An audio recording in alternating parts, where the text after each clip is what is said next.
I'm excited. I've been teaching about the culture of friendship. Last week I talked about that. Today I want to talk about the habits of friendship. Friendship is a gift, right? God gives us friendship. He said, I have called you friends. And He gave us. He said, I chose you. You didn't choose me. I chose you to be fruitful, to multiply. I chose it to remain and never. He said that. And then in the 17th chapter, he goes a little further and he says, your friendship with me will lead to oneness. Your friendship with me will lead to this union with. You'll be one with me and the Father and the Holy Spirit and one with whoever else I have called friends. And friends, He called a lot of people friends. He called tax collectors and sinners friends. He seemed to have no regard as to who they were or what they were. He just seems to show up and call everybody His friends. He seems to show up and say, I'm going to give everybody preferential treatment. I'm going to give everybody my favor, my grace, my mercy. And then He says, the outworking of my friendship with you is going to be that you're going to be joined together. You're going to be one with each other.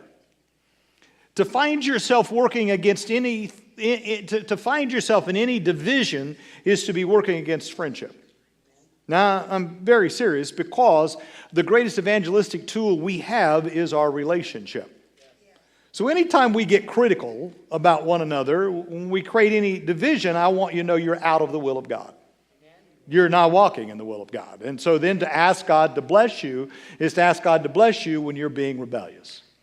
Oh, well, I'm not going to get any amens because it's easy to tear down other people, right? But to understand that when you start reading in John chapter 13, 14, and you read through John 17, that it is a revelation of God's friendship. It's a revelation that God makes known His love through friendship. And that Christianity without love is no religion at all. That the whole foundation of Christianity is this unconditional, undeserved, unmerited love. That it's not a doctrine about our individual salvation whereby we can earn our way to heaven, but rather it's a relationship that's been offered to us. It's the foundation, it's the centerpiece, it's the very life of this thing called Christianity or the church. It's therefore something that has to do with reconciliation and coming back together. And it's this belief that all of us who have been living these exiled lives out doing our own things and our own self-imposed pig pens, that we're all coming out of the same mess and coming back to the same home. That we've all had those experiences and we're all journeying home, and that the Father has prepared a ring and a robe for each one of us to be regathered, if you will, renewed, returned, and that we become this one thing, this thing that we're living together in this unity.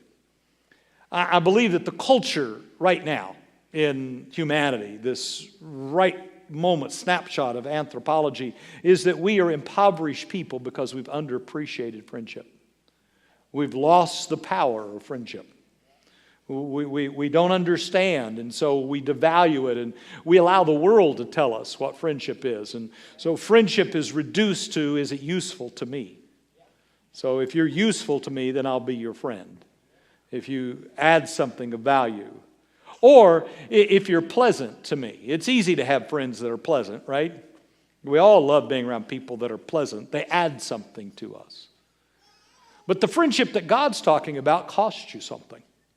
The friendship He's talking about, He said, greater love have no man than this, than He laid down His life for that friend. To understand that when God speaks of friendship, He's talking about a friendship that He didn't get much out of, but that rather He gave everything for. That He gave His very life to call you friend. That frankly, you didn't have anything to offer to Him, but He had everything to offer to you.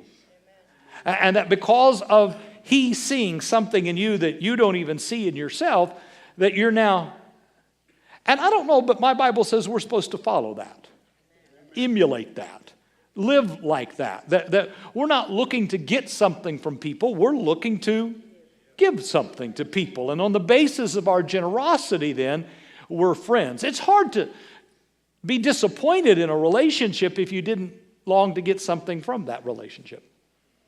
I'm just saying, it's hard to be disappointed when the goal was not to derive something, but to give something. It's really why sexuality has almost destroyed friendship in America today. It is because we think if we're in a great friendship, then we have to consummate it with sexuality. Well, the minute you bring sexuality into a relationship, you've actually put that relationship in a whole different place. Now, I'm not opposed to marriage. I'm a big proponent of marriage. I really enjoy my marriage. But I'm suggesting to you that you need to have some sort of maturity before you take a relationship into that. Amen. That's why I will teach abstinence to our young people and to some of you who are older. It's just going to be truthful this morning that you've messed up your world because you've reduced friendship to a sexual experience. I'm just going to be honest with you. If you keep doing that, you're going to continue to mess up your relationships. Now, it has nothing to do with where you spend eternity. It just has to do with where you spend the present. Oh, well. See, as long as I don't meddle with anything, we're okay. So our culture is breaking down because we have forgot to understand that we've been given this friendship. It's a gift. It's a revelation of God's love to us, and it's not optional equipment for Christianity. That it's the very foundation of our Christianity. He didn't leave us with a doctrine. He left us with this calling to live as friends with Him. That value is such a gift and such a marvelous thing. But I would suggest to us this morning that receiving a gift doesn't mean that you're always going to live in that gift unless you develop habits that keep that friendship going. I mean, most of you could get in shape, but you can't stay in shape because you don't keep the habits that... You do understand that if you keep eating all that you're eating, you can't... Oh, well. That if you don't exercise, that it's... So these things called disciplines are what then allow you to enjoy the gift of health that you've received. But if you don't develop habits that maintain that health, and you just keep going back to God asking for a miracle, it's you that's actually working against the gift of health that God... Oh, every Pentecostal's going, oh my God. Just touch me, knock me down, and make me well. How about you... cherish the gift of life that you've been given and take care of the life that you've been given, and that if you'll do that, you see, it's not your smoking that's sending you to hell, it's your smoking that's hurting you. Am I making sense? I just want you to understand, you're forgiven. Do whatever you want to do. However, if you want to experience the best of God's friendship, you might have to develop some habits that help you to realize that friendship. So I want to talk to you this morning about the habits of friendship. I have great friends. I have so-so friends. Most of it has to do with the habits that I have towards those friends. Nobody wants to be my friend. I can tell you why. Habits. The first one I'm going to say to you, and I don't know how far I'm going to get this morning, and this is a very therapeutic sermon, so don't wait for it to get real exciting to say amen. Just say amen. The one thing that has to happen is you have to have trust.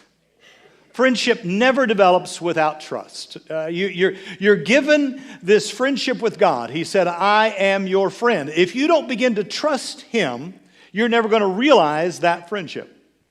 And frankly, it's not in our nature to be very trusting. We are the most mistrusting creature. It's easier for us to distrust than it is to trust. That in our fallen nature is not the nature to trust. Our fallen nature is to live untrusting of other people. We're always a little skeptical, a little cynical of other people. That's because of the fall. We didn't trust God. We thought we could get the apple for ourselves. And so because we didn't trust God, we went and got the apple for ourselves and fell into this thing that we've fallen into. And the only way out of this mess is to begin to trust the one that says, I love you. To begin to trust the one that, listen, if you're in a marriage where you don't trust each other, you're in trouble. Because it is without trust, there is no realization of the real power of what it means to be in relationship. That's why he says, trust in the Lord with all your heart, not half of it. Trust in the Lord on Sunday. No, trust in the Lord with this. No, he means trust in the Lord with all of your heart. In other words, go all in. Trust him with your life, your money, your family. Trust him with everything. Don't withhold anything back, but to trust in the Lord with all your heart. And lean not to your own understanding, but acknowledge him in all your ways, and he will direct your paths. In other words, you won't even have to direct it. He'll direct your life if you just trust that he's the one that knows what's best for you. You see, he comes and gives us the gift of friendship, but trust is the gift we give him. He gives us this great gift of friendship, and the response to that friendship is our trust in it. And so he gives this gift of friendship to us, and we give this gift of trusting his love and responding. And if we don't respond to that gift of friendship, I promise you we'll never, and you have to develop a habit of getting up this morning and trusting, getting up this morning and saying yes to that friendship, getting up and responding to it, getting up and saying, the Lord is my rock and my fortress and my deliverer. He is my strength in whom I will trust. I have to wake up every day and say, I can't trust in this world surrounding me. I can't trust in but I can trust in God because I know he's directing my paths. I know that he knows how to put me in the right place with the right people. I trust in the Lord and do good, the psalmist wrote.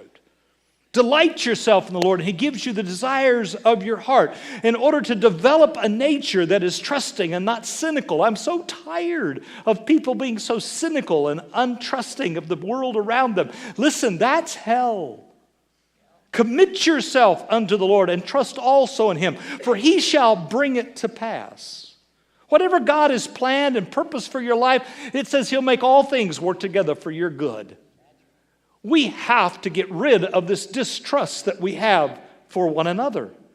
We have to stop distrusting people because they wear this or say that or believe in that. We have to begin to understand that our trust is in the Lord, and therefore our trust is in this world in which we live, that he is taking care of things.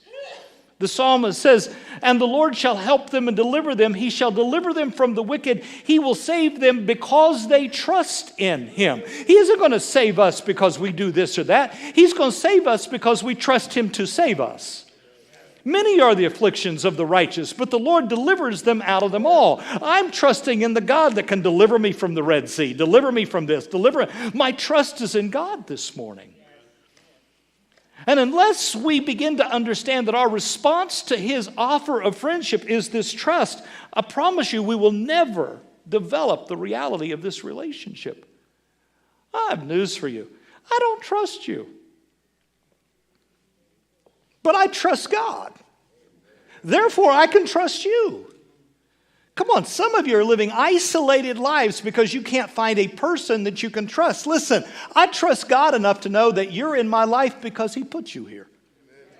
I trust God enough, not because I know you or know anything. Listen, I can stand Pete up right now. Pete would say to me, don't you want to know? If God sent you into my life, then he must have put you in my life. I mean, after all, what did Eve know about Adam? Not much. What did Adam know about Eve? Not much. Listen, if you're waiting for people to prove to you that they're trustworthy, good luck with that. My trust is not in people, horses, chariots. My trust is in God. And if God has brought you into my life, then I'm trusting that God knows how to protect me if I need protected and to open me if I need to be open. Am I making any sense here? But I'm not going to live in this perpetual state of distrust. I'm not going to do it.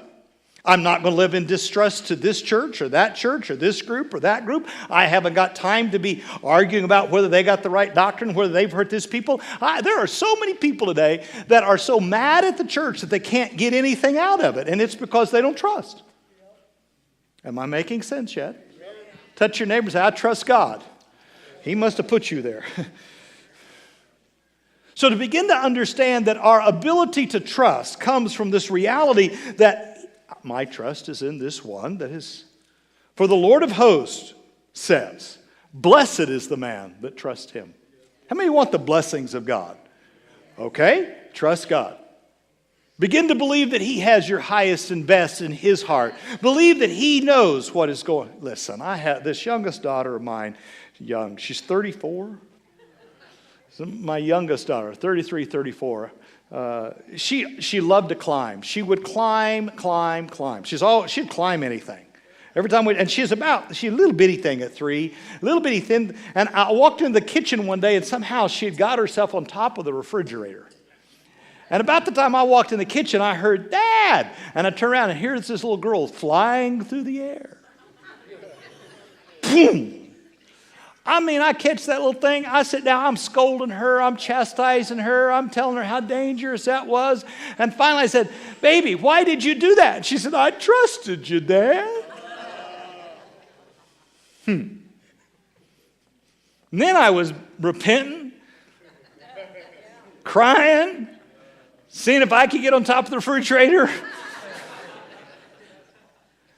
See, trust is such an open thing. It's such an apparent thing. The second habit you have to develop in your life is transparency. Man, nobody wants to be transparent today. Nobody wants to be, everybody says, "I want authentic Christianity." Yeah, how about you starting? Why don't you pull off that fig leaf? Why don't you pull off that thing you're hiding behind? See, authenticity begins with you. I can't go to church because they're not authentic. Yeah, baby, it was great till you showed up and you got on all that suchy stuff. How about you being open and honest that you're a sinner saved by grace? Why don't you get open about you not being perfect? Why don't you get open about all the dirty stuff that's underneath that smelly stuff covering up the... never mind.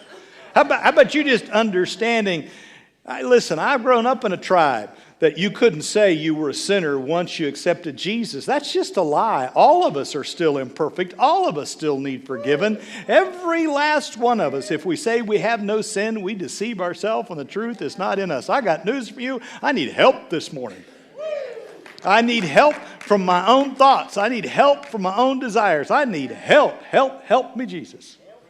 Transparency is that understanding that I have to take the fig leaves off, be honest with you about my skepticism, and step out of the shadows of my own making and understand that I may have to crawl through that crowd myself, that I may have to climb that tree on my own, that I have to expose this and trust in the grace of God.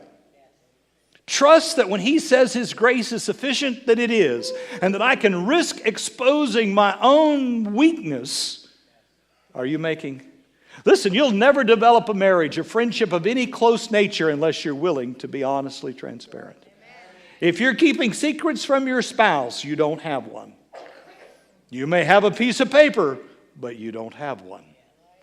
Because trust and transparency go hand in hand. I can't trust somebody that continually covers up themselves. I don't know how to have an authentic relationship with someone who stands up and says, "Thank God I ain't like them." Am I making any sense? The Pharisee that, "Thank God I'm not." But now the dude that stand up and said, "Have mercy on me because I'm a sinner," that dude I can relate to. That dude and I have more in common than, right?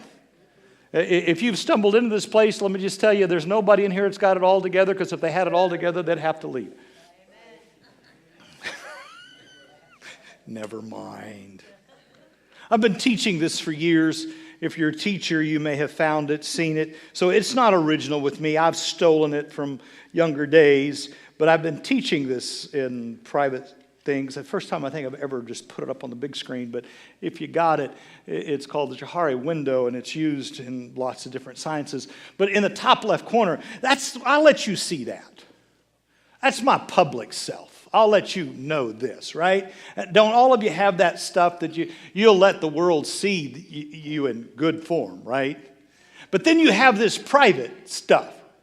And you don't want nobody to know that, right? You ain't showing that.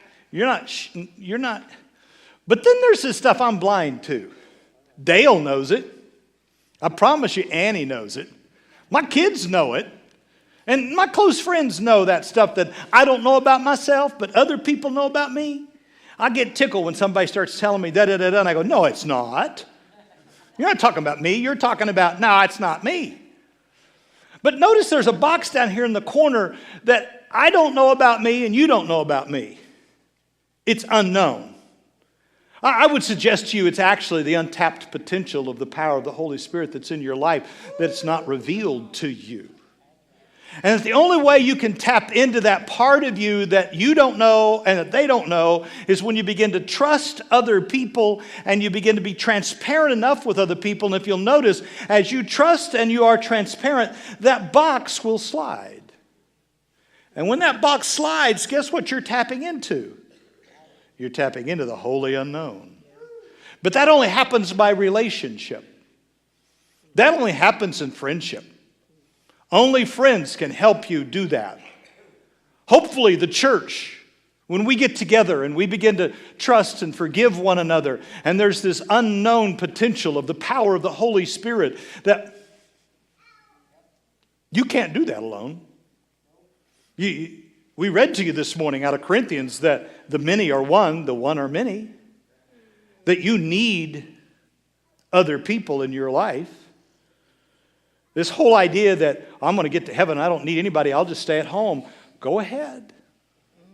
But you will live only with that peace that you know about yourself, and there's a whole lot of... It's not that you won't make heaven, it's that you'll live impoverished lives because you're unwilling to trust and be transparent and live in a community. Am I making any sense this morning? Pastor, when are you going to get to the shouting part? I am. This is it. See, once you begin to trust and you are transparent, transformation takes place. Transformation is the result of a relationship. Be ye transformed by the renewing of your mind is how the verse begins. This isn't about you doing this holy work and just changing your mind. It has to do, he says, don't be conformed to the pattern of this world, but be transformed that you may prove. For the grace given to me, I say to every one of you, do not think more highly of yourself than you ought. Just as each one of you has one body with many members, and these members do not all have the same function, so in Christ, we who are many form. Let me tell you what will transform you. It ain't about you, baby. This ain't all about you. You can't go through life just thinking it's about you. You got to go through life knowing it's about us. That's transformative, is that when I realize, listen, it's transformative when you put 7 kids around a dinner table and say, no, you can't have that pair of shoes because that would hurt us.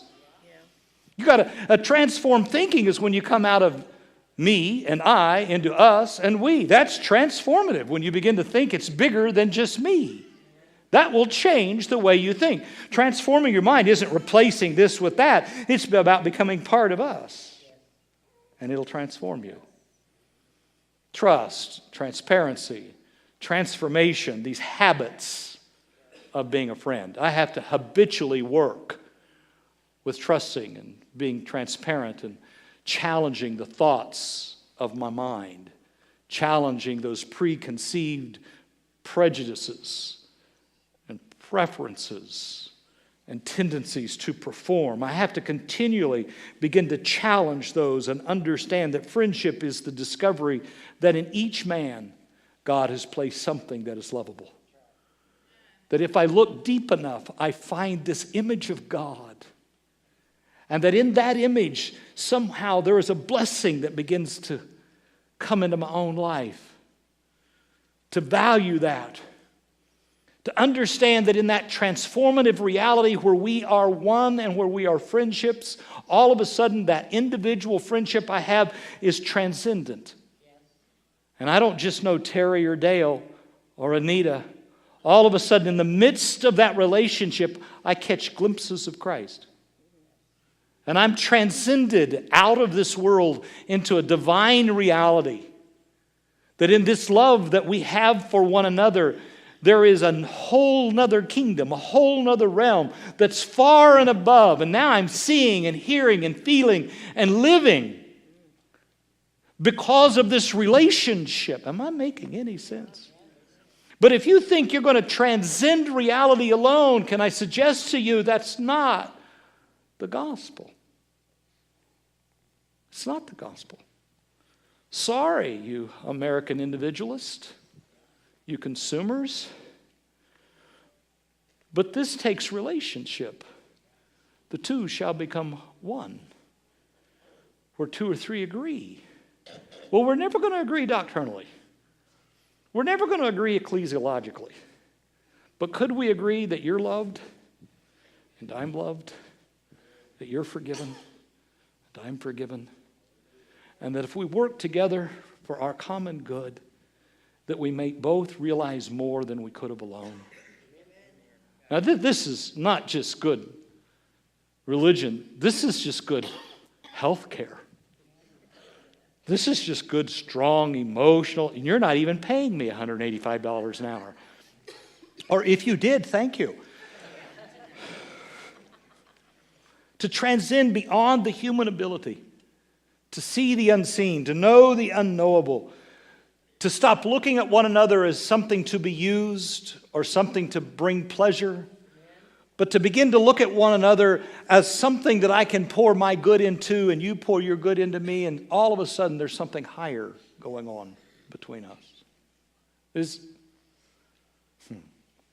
that habit of looking and believing and understanding that there is this mysterious power that transcends the accidental and the external of another.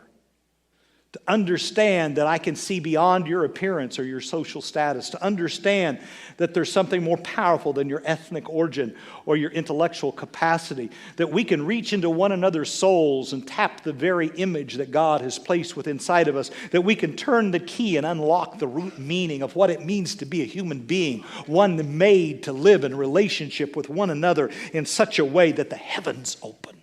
Amen. To refuse to be separated from one another because of our differences, but to understand that the division is diabolical, but diversity is divine, and that every one of us in this room are diverse from the other, but that's what makes it so beautiful. That every snowflake, though a flake, is still a snowflake. That you'll never find two snowflakes exactly alike. They're both flakes, but they're not the same. You'll get this in a minute. If you call one person a flake, you just called yourself a flake. Flake? Oh, never mind. That Christian love is a friendship that participates in the divine knowledge and the gift that's given to us through our relationships. That the enemy works overtime to destroy those relationships. That really friendship is where I discover my own soul. I discover the heart that beats inside my chest that I've hitherto missed. Do you remember the story where Jesus took Peter, James, and John and they went to a mountain? Take somebody's hand. I'm going to write this one of these days. Say with me, we're going to the mountain. Come on, I want you to go to the mountain. I'm going to take you to a place that's higher than you've ever known before. I've been trying to tell you who I am, and I haven't been able to do it in its entirety. I've been trying to explain to you where I come from and where I'm going and the place that I have for you, but I haven't been able to fully explain it to you. So here, take my hand and let's go a little higher. Let's get a little above. They're all my friends, but you're my close friends. Every one of the 12 and all the 70, but I got this 3 that I want you to peer behind the veil of humanity and see the real me.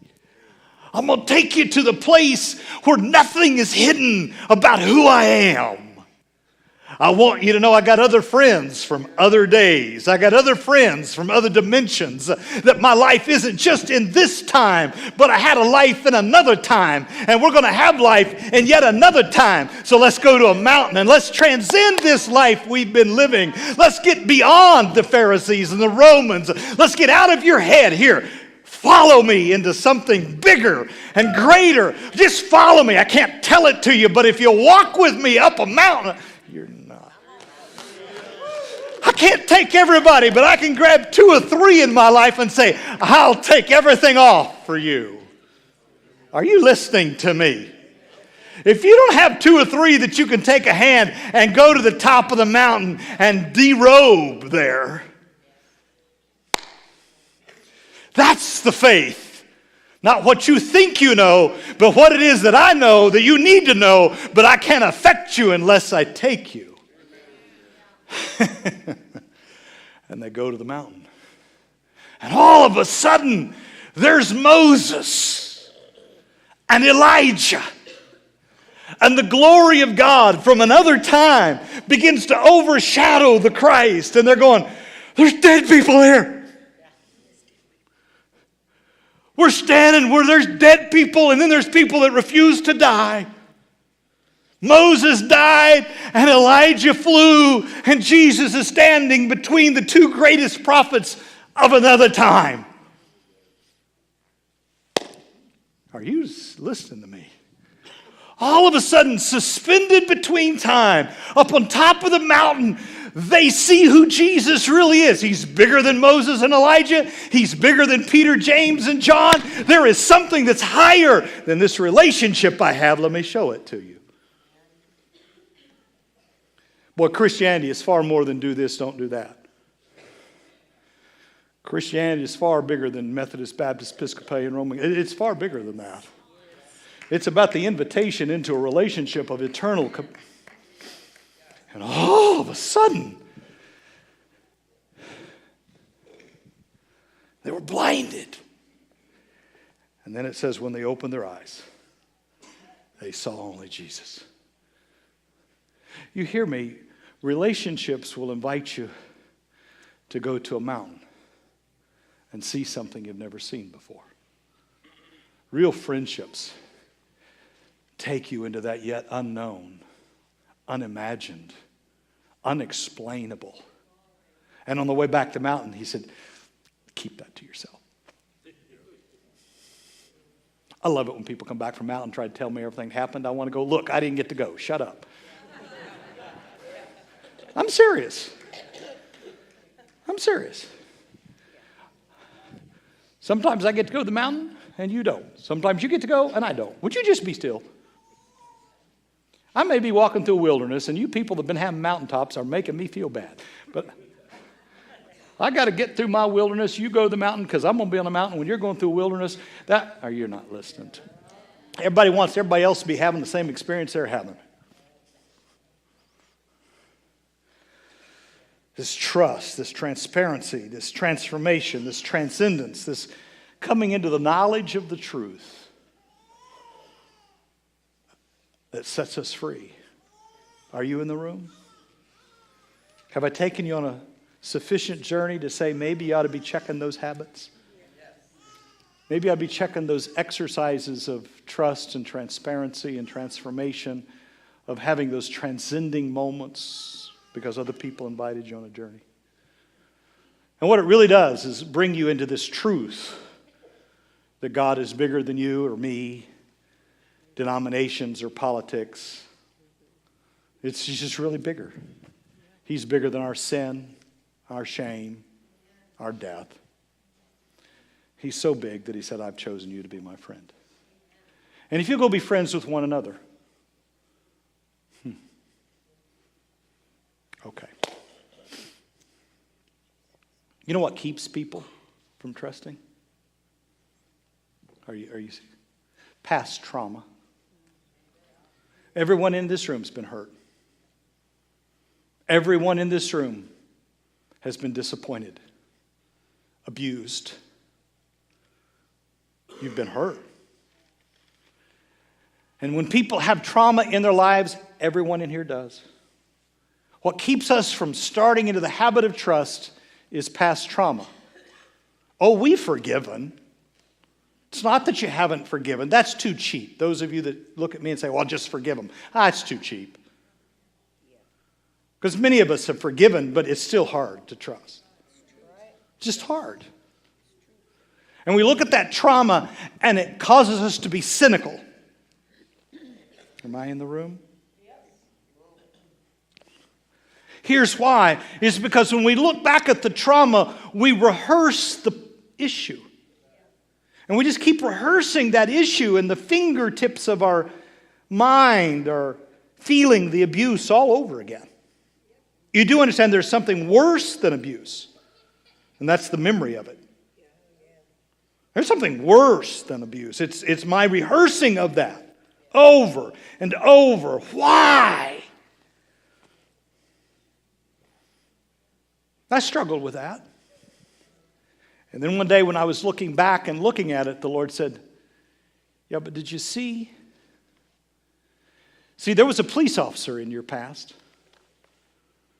There was a school teacher in your past. There was someone that you've forgotten their name of, but they were there. And they helped you through that moment. If but for a moment, they were there. God provided people in the midst of your trauma that helped you to make a stand. You're looking at the trauma and you're missing the fact that God is always there. And maybe it was just somebody that helped you get through another day. Maybe it was somebody that arrested you. Maybe it was somebody that had to tell you hard things. But thank God that He put people there in the midst of that trauma. Pastor, how do you know that's true? Because you're here. Because if you're here this morning, God had someone there in the midst of that trauma that got you here. Because you'd have never got through that trauma if someone hadn't been there. And you may never have even thought about it. You might be sitting here this morning, and because you've been rehearsing the trauma, you've never thought of the provision that God gave to you in the middle of the trauma. How do I move from the trauma to trust? I begin to thank God for those angels that I was unaware of. I begin to thank God for those people whose name I may never know. I begin to thank God for the provision that was there in the midst of a mess of my own making, perhaps, or in the abuse that I had no control of. But God I preached this in the first service, and I remembered this, and I know it's insignificant. I know it's not comparative to. It's why I'm using it. I was having a panic attack driving down the highway in Nashville, full blown. I didn't think I was going to get that rental car back to the airport. And I look up, and I think I'm in a Hertz, and I'm in the Avis line with the wrong car in the wrong place. And I'm in full meltdown. And I'm sitting in that car, not knowing, the guy behind me's honking, the guy in front of me's doing this. And the guy opens my door and says, "You're in the wrong line, aren't you?" I said, "Yeah, I am." He said, "Give me your papers. I'll take care of it. You go ahead." Now, I don't know who that guy was. But can I tell you, he helped me out of a spot that was very difficult for me at the moment. And you ain't got time, you don't care what that spot was. But I promise you, every trauma, there is a blessing in the middle of that trauma if you'll take the time to go back and thank God for the provision of someone. How do I get over the trauma? I have to do the deep, dirty work of looking past the trauma to the provision of Christ in the middle of that trauma. And when I do that, I can trust again. And if I can trust again, there's a miracle. Am I making any sense? Pastor, I wish you'd have preached one of your barns storming. Listen, what I'm giving you this morning, if you make them habits in your life, you'll live healthier, more productive, happier, fulfilling lives. And I didn't even charge you $185 an hour. I'm telling you, some of you need this tape. You need to listen to it again. Listen to it again. You need to work on that habit. You need to work on that habit. This will not happen by accident. This is an intentional truth I'm laying down to you. Do you hear me? This idea of telling people to forgive, that's cheap. That's cheap. The hard work is to find the grace of God that got me through yesterday and today. And to thank God for it today.